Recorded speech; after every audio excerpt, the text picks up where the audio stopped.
지난 12월 대만에서 규모 7.0 강진이 발생했습니다. TSMC 공장 일부가 긴급 대피했고 첨단 공정 라인이 멈췄죠. 전문가들은 웨이퍼 폐기와 장비, 재조정으로 수천억 원의 손실이 불가피하다고 분석했습니다. 하지만 이 지진이 중요한 이유는 피해 규모 때문이 아니었습니다. 이 지진은 일본 반도체 전략의 급소를 정확히 찔렀죠. 일본은 지난 몇 년간 TSMC에 올인했습니다. 구마모토형 공장에만 1조엔이 넘는 보조금을 쏟아부었고 제2공장까지 합치면 총 10조 원 이상을 투입했습니다.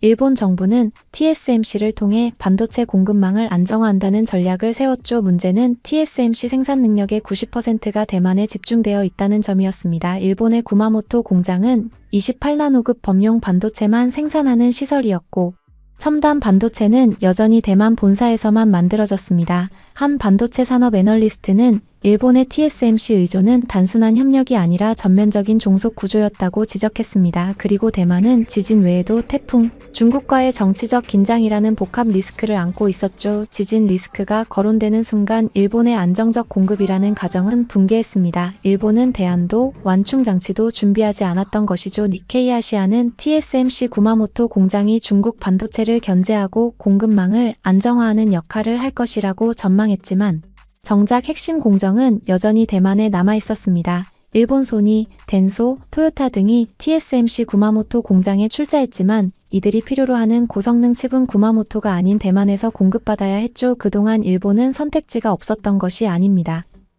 삼성전자라는 명확한 대안이 존재했죠. 하지만 일본은 TSMC의 줄을 서면서도 삼성은 의도적으로 배제했습니다. 2019년 일본은 한국에 대한 반도체 소재 수출 규제를 단행했습니다. 불화수소, 포토레지스트, 불화폴리이미드 등 핵심 소재 수출을 제한하며 한국 반도체 산업을 압박했죠. 당시 삼성전자는 일본산 소재 조달에 어려움을 겪으며 TSMC와의 격차가 벌어졌다는 분석도 나왔습니다.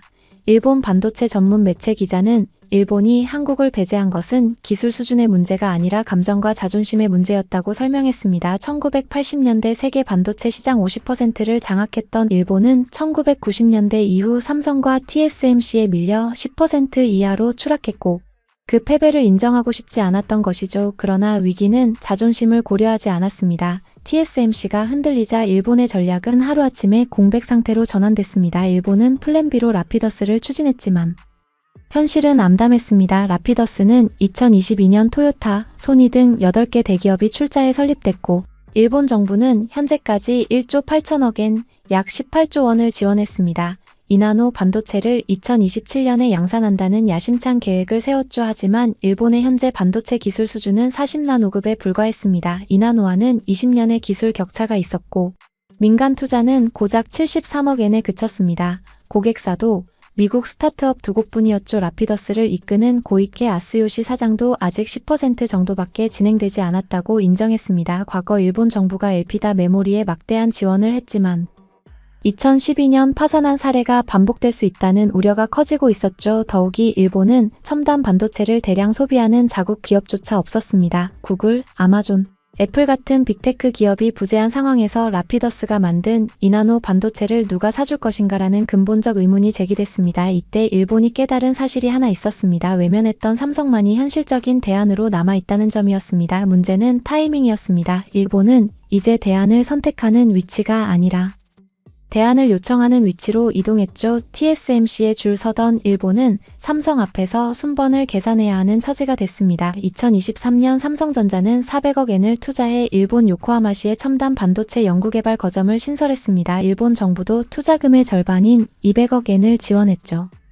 과거 같았으면 상상할 수 없는 일이었습니다. 삼성전자는 HBM 생산에 필수적인 일본 신카와의 본딩 장비, 레조나계 접착 필름, 디스코의 다이싱 장비 등 핵심 공급망을 이미 확보하고 있었습니다.